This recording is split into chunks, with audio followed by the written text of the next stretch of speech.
Iya. Iya, keteladanan Nabi Muhammad Shallallahu Alaihi Wasallam dengan materi al-amin dan kasih sayang. Ya. Sekarang, apa itu al-amin? Adakah yang tahu? Ya, apa penjara? Ya bagus. Al-amin itu artinya orang yang dapat dipercaya. Nah, sekarang ibu tanya lagi nih tentang pelajaran kemarin. Pada usia berapakah Rasulullah ditinggal wafat oleh ibunya? Ya, Sabrina? Ya, Peter, pada usia 6 tahun. Nah, kemarin Rasulullah itu kan mendapat gelar al-amin karena beliau itu memperbaiki Ka'bah bersama orang-orang Quraisy, karena beliau bisa menengahi para kabilah Quraisy ini supaya tidak berselisih. Coba apa yang dilakukan oleh Nabi Muhammad? Siapa yang tahu? Apa yang dilakukannya? Beliau mengambil apa untuk menengahi permasalahan tersebut? Siapa yang masih ingat ya, Nawa? Iya, beliau mengambil selembar selendang.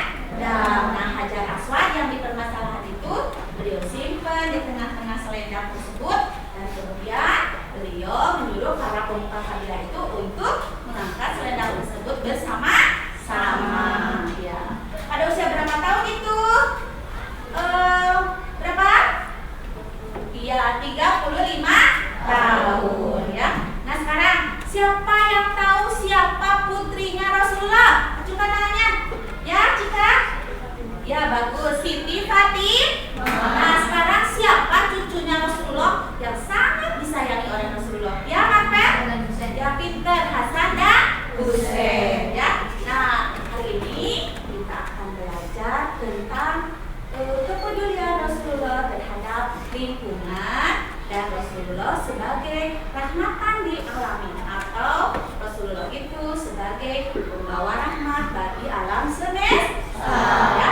Nah, tujuan pembelajaran kita kali ini adalah yang pertama menjelaskan keteladanan Rasulullah, yang kedua menjelaskan tentang kepedulian Rasulullah terhadap lingkungan, juga menjelaskan Rasulullah tentang rahmatan lil alamin atau Rasulullah sebagai membawa rahmat bagi alam semesta. Yang keempat, memaparkan kisah keteladanan Rasulullah, dan yang kelima adalah menerapkan sikap semangat dalam belajar sebagai implementasi kisah keteladanan Nabi Muhammad SAW. Nah, kita akan memutar sebuah video ya. Silakan kalian dengarkan dan amati video pembelajaran kita ya. Ibu akan putarkan. Silakan disimak ya. Assalamualaikum warahmatullahi wabarakatuh. Halo anak-anak kreatif. Hari ini kita akan belajar Pendidikan Agama Islam dan Budi Pekerti kelas 6, bab 5 tentang kisah keteladanan Rasulullah Shallallahu Alaihi Wasallam. Materi kita kali ini adalah tentang kepedulian Rasulullah terhadap lingkungan dan Nabi Muhammad Shallallahu Alaihi Wasallam bawa rahmat bagi alam semesta. Baiklah anak-anak, kita mulai. Assalamualaikum warahmatullahi wabarakatuh. Anak-anak, sebelum belajar, marilah kita sama-sama membaca doa. Rabbi zidni ilman warzuqni fahman birahmatika ya arhamar rahimin. Kisah keteladanan Rasulullah. Tujuan pembelajarannya: 1. Menjelaskan kepedulian Rasulullah terhadap lingkungan. 2. Rasulullah sebagai pembawa rahmat bagi alam semesta. Kepedulian Rasulullah terhadap lingkungan. Kepedulian Rasulullah bukan hanya pada ibadah seperti sholat, tetapi beliau pun peduli terhadap lingkungan hidup. Hal ini tercermin pada perilaku beliau. Antara lain, Nabi Muhammad sangat hemat dalam mempergunakan air. Itu dibuktikan pada anjuran beliau agar tidak berlebihan dalam pemakaian air dalam berwudu. Nabi Muhammad SAW juga mengajarkan agar tidak melakukan kerusakan di muka bumi ini. Hematlah menggunakan air sebagaimana sabda Rasulullah. Basuhlah ketika berwudu dengan takaran air sebanyak 1 mud dan mandi dengan takaran air sebanyak 1 sa sampai 5 mud. Hadis riwayat muttafaqun alaih. Rasulullah berpesan bahwa kita dilarang merusak tumbuhan, berlaku lemah lembut kepada binatang, memperbaiki lingkungan dengan seluruh kemampuan. Nabi Muhammad SAW sebagai pembawa rahmat bagi alam semesta. Anak-anak, tahukah kalian Nabi Muhammad SAW diutus oleh Allah Subhanahu wa Ta'ala sebagai rahmatan lil alamin atau sebagai pembawa kasih sayang bagi alam semesta ini? Tentunya kalian ingin tahu lebih jauh apa tujuan Nabi Muhammad SAW berdakwah. Tujuan dakwah Nabi Muhammad SAW adalah untuk mengubah keadaan masyarakat jahiliyah menjadi masyarakat yang sejahtera berdasarkan agama tauhid, yaitu agama yang meyakini bahwa Allah SWT adalah Tuhan yang Maha Esa. Misi kedamaian dan kesejahteraan hidup tersebut bukan hanya bagi bangsa Arab ketika itu, tetapi juga bagi seluruh alam sampai sekarang dan akhir zaman. Akhlak Rasulullah Shallallahu Alaihi Wasallam. Nabi Muhammad selain mengajak kaumnya untuk mengutamakan kemuliaan akidah dan selalu menyembah Allah yang Maha Esa, beliau juga menanamkan akhlak terpuji yang membawa kebaikan manusia hidup dunia hingga akhirat. Salah satu sifat terpuji yang dapat kita cermati ketika beliau dan pengikutnya hijrah ke kota Madinah. Beliau mampu menanamkan sikap persaudaraan antara kaum pendatang Muhajirin dengan kaum Ansor, sehingga mereka saling menolong untuk menciptakan daerah yang tertib dan aman. Di samping itu, masyarakat berperilaku sopan santun sesuai ajaran Rasulullah Shallallahu Alaihi Wasallam. Nah, anak-anak, kesimpulan untuk materi kita kali ini adalah: 1. Kita harus peduli terhadap lingkungan. 2. Berperilaku sesuai ajaran Rasulullah. Dan 3. Selalu beribadah kepada Allah Subhanahu wa Ta'ala. Sebagai umat Nabi Muhammad SAW, kita harus menjunjung tinggi ajaran beliau. Misalnya, kita menghormati orang yang lebih tua dan menyayangi orang yang lebih muda. Kita berperilaku sopan dan bertutur kata santun terhadap orang tua, guru, dan masyarakat sekitar. Juga kita menjaga lingkungan kita agar selalu bersih, karena kebersihan adalah sebagian dari iman. Oleh sebab itu, kita tidak boleh membuang sampah sembarangan di kali atau selokan, karena selokan yang penuh sampah akan dangkal, saluran air tidak lancar, sehingga jika musim hujan tiba, daerah tersebut akan menjadi banjir. Kita harus peduli terhadap lingkungan sekitar untuk kebaikan diri dan juga orang lain. Kita harus berperilaku sesuai ajaran Rasulullah Shallallahu Alaihi Wasallam. Demikian uraian dari Ibu. Wabillahi taufiq wal hidayah. Wassalamualaikum warahmatullahi wabarakatuh.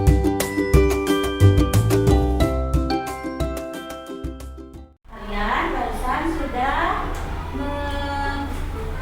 menyaksikan video pembelajaran ya? Bisa disimak? Bisa ditangkap? Bisa dipahami? Bisa? Ya. Nah, adakah yang ingin ditanyakan dari video yang kalian tadi saksikan? Ya, apa yang tadi? Apa itu kaum Muhajirin dan kaum Ansor? Adakah di sini yang sudah tahu? Silakan, boleh diajukan tangannya. Ya, boleh. Pilih apa? Ya, bagus. Kaum Muhajirin adalah kaum yang ikut hijrah bersama Rasulullah ke Madinah. Siapa sekarang mau menjawab pertanyaan satu lagi? Katanya apa itu kaum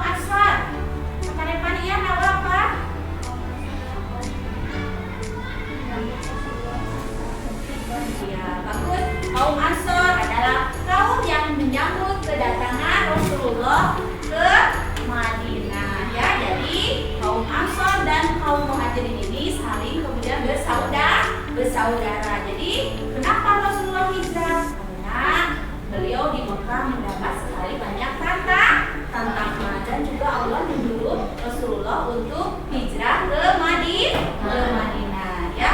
Nah, itu tentang kaum Ansor dan kaum Muhajirin. Sekarang ada lagi yang mau ditanyakan? Ya, Nawa? Malfa ya, Malfa. Kalau kerusakan di muka bumi itu seperti apa? Kerusakan di muka bumi itu seperti apa? Ayo, siapa yang mau berusaha menjawab atau mau menjawab? Sebelum ibu jawab, ada yang lain?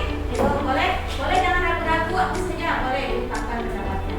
Kira-kira apa kerusakan di muka bumi ini? Penyebab kerusakannya apa? Yang menyebabkan bumi ini menjadi rusak, kira-kira apa salah satunya? Ayo, boleh siapa yang menjawab? Ya, Yerni? Penebangan pohon. Ya, salah satunya penebangan pohon. Apalagi selain penebangan pohon ya, membuang sampah sembarangan ya.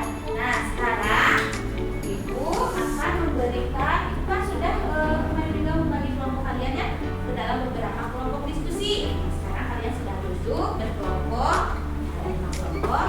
Nah, sekarang ibu akan memberikan tugas, silakan didiskusikan dengan kelompoknya dan nanti boleh perwakilan dipresentasikan ke depan ya untuk mempresentasikan ya. Nah,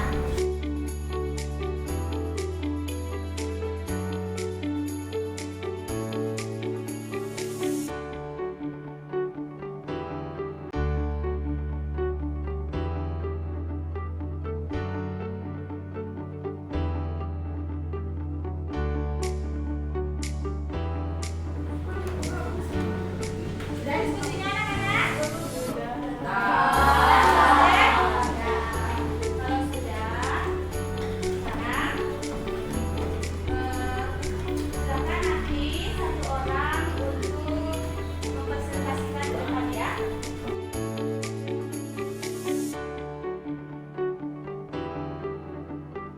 Assalamualaikum warahmatullahi wabarakatuh.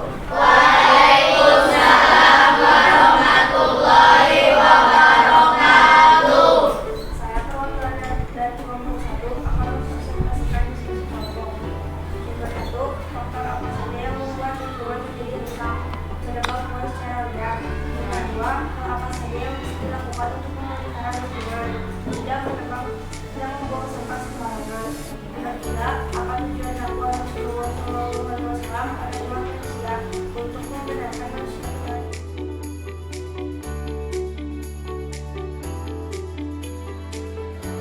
Mari kita berikan tepuk tangan untuk kelompok 1. Sekarang kelompok 2 silakan untuk maju ke depan.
datang, kita akan pelajari